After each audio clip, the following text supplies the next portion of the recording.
Hello, Impact Speakers. I'm Daryl Ross. Thank you for hanging out with me. This is part 2 of what makes a great speech. Hopefully you caught the first video, but if not, go back and check that out. Today we're going to dig into more of the, what makes a speech great in terms of connection.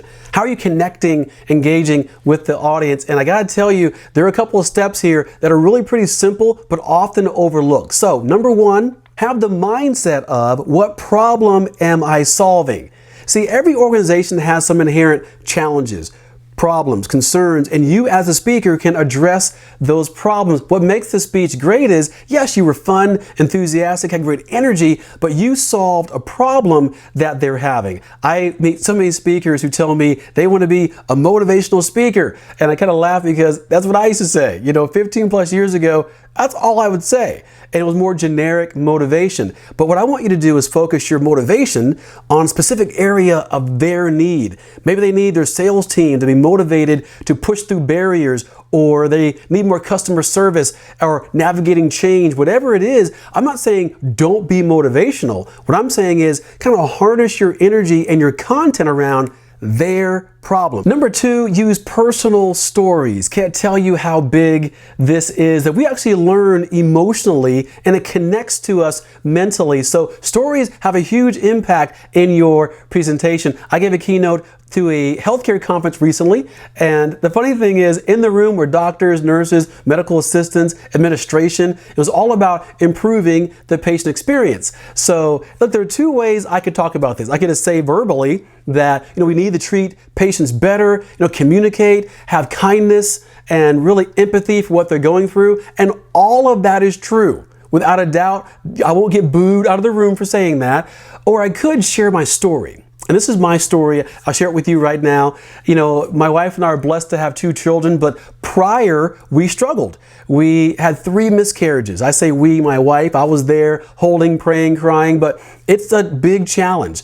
So finally, we're blessed. We're going in for our first child to be born. And by the way, just a side note, I picked the date, all right? My wife had a C-section, and the doctors called the home and asked, hey, we have these dates available. When do you want to perform your C-section? My wife was sleeping, and I said, March 21st. So I just feel proud about that. But anyway, so we're going in for the C-section. Now, we've had 3 miscarriages. How's my anxiety? High or low? Obviously high. How's my wife's anxiety? Quadruple high, okay? So we're going in. Now, imagine she's in the bed right here, laying down. I'm by her head, holding her hands. We're praying. Behind her head is the anesthesiologist, and he's kind of walking her through what he's going to do. And then in walk 3 doctors, all right? And they do say hello, and then they kind of come in. There's a sheet right here. So I'm going to kind of turn my body. This is kind of how I'm standing. Hold my wife's hand. Her head's down here. And I keep doing this, like looking back at them, like wondering, when we're going to start, or how do I know when we start? You can blow a whistle. What are we going to do here, right? So I'm just doing this, and I keep looking. My wife does this. I can feel that. I can feel that. That was her way to tell the guy behind her with the anesthesia to give her some more because she can feel the cut going on. They started. That was it. They were talking. But about the new parking structure at the hospital and their golf game. True story. It was a new parking structure and it wasn't done. It was hard to find where to park. And they're complaining about the parking while they were doing the surgery. And I'm right here waiting. And I'm going, oh my goodness. Next thing I know, my son's crying. I'm just concerned, is he breathing? The whole thing. And we're off. I'm in the room. A little bit later, they sewed her up and she's back there. That was my memory of my son being born. Now, let me qualify this.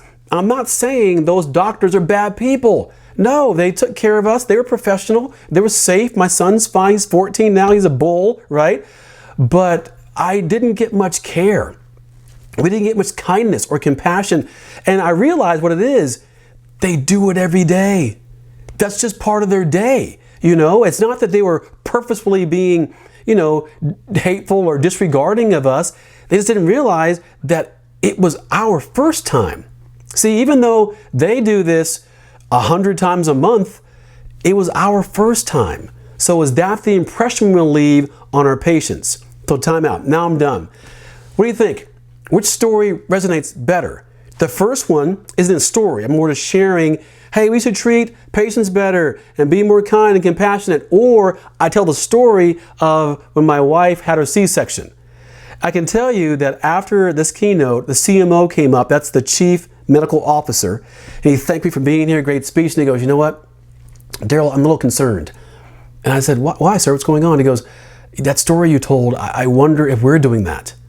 I wonder, we do it all the time. If you look at a C-section or someone getting a heart bypass, or there was a broken leg, we had to do a little surgery or a hip replacement, to us, that's Tuesday. But to you, that's an experience that you hold forever. And you said your son's 14 now? That means you've been telling that story for 14 plus years about that hospital. And I said, that's kind of the point, sir, that we want to make sure that we acknowledge that it's tough. You have a very difficult job, but to remember the patient, that's their first time going through that potentially, and we make a big difference in their memory. That's the power of a story. So don't forget, you all have a story. I don't care if it's healthcare or sports, being a stay-at-home mom or dad. Bottom line is your story will resonate. So lean into your own story. Number 3, show personal pictures. This really connects with an audience and it tells them about you, because the whole thing with connecting is that you're being authentic and genuine. And I think it resonates, whether it be about your kids or your pet, your grandmother. Bottom line is the audience can relate to that. I do a story about how in leadership, sometimes you're voluntold to do something. You ever been voluntold before? You know what I mean? By the way, I always think it's funny when you're voluntold to do something. You will volunteer for stuff, right? You're a team player, you'll do stuff. But whenever you're voluntold to do something, it's always something you would never volunteer for. Isn't that true? But anyway, so I'm going through my keynote about leadership and how we would take on some things we're voluntold to do and how it feels. And then I segue into this image. And the image is how I'm portrayed in my household as Mufasa. That's Lion King, by the way. The kids even called me that. It's kind of a joke. My wife rolls her eyes. Okay, it's kind of funny, but I'm Mufasa. I'm tough. I'm the big daddy in the house. I'm not afraid of anything. And we go to Universal, the theme park here in Orlando. And my kids want to ride the Hulk roller coaster. I like roller coasters more when I was a kid, but we get there and you can hear Hulk. Have you been there before? He's loud. The roller coaster kind of screams. And we get there, and this is how I look before I get in line for Hulk. Bam! True story. And the audience cracks up. Some are laughing at my face. Some are laughing that they know what it feels like to be scared. Some have been on Hulk and know what I'm talking about. Bottom line is, it makes a great connection. So use personal photos throughout your presentation to really rein in how it feels in the moment. So quick recap for what makes a great speech, part 2. Number 1, have the mindset of what problem am I solving? Just don't be general motivation. Really come into it to what they need and how you can serve. Number 2, use personal stories. No one has your story. It's unique to you. I share with you the C-section story that me and my wife went through. You have some too. Lean into your story. And number 3, show personal pictures. You'll be surprised how much you connect with your audience if you show a little bit about you. Thanks for hanging out with me, and I'll see you next time. Stay blessed.